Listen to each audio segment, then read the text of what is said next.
Kanti engikuphathele zona kuleli hora zimi kanje.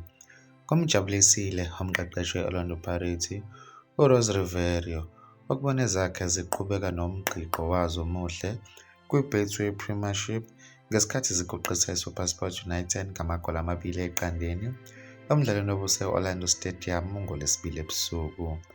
Amagoli alithathe amabhakabhaka amaphuzu amathathu okwesine kulandelana selokhu kwaqala isizini. Amagoli ashaywe ngu-Evidence Makgopa noDiano Hoto ngokwehlukana kweziwombe.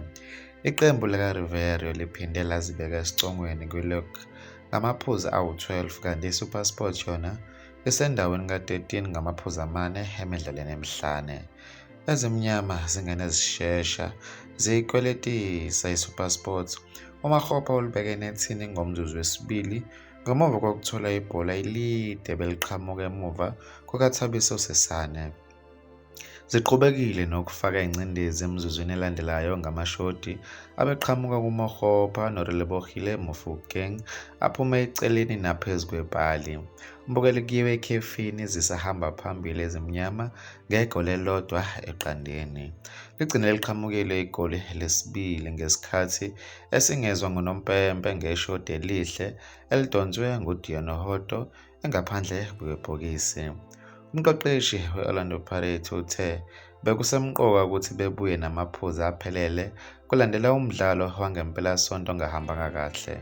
Uthe kunzima ukudlala neSupersport United, kufanele enqobe izimpi eziningi enkundleni, uwine amabhola.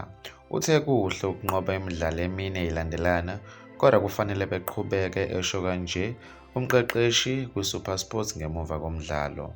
IPirates izobhekana namaZulu FC ngoweligi ozodlala e-Orlando Stadium ngoLwesihlanu ngo-7:30 ebusuku. iSupersport yona idudelane neKaizer Chiefs ePeter Mokaba Stadium ngomgqibelo ngo-5:30 ntambama. Mbukeli, bekuzona-ke lezi ebengikuphathele zona kuleli hora. Beka uvo lwakho ku-comment section. Ngizokubona kwenye ividiyo elandelayo. Usale kahle.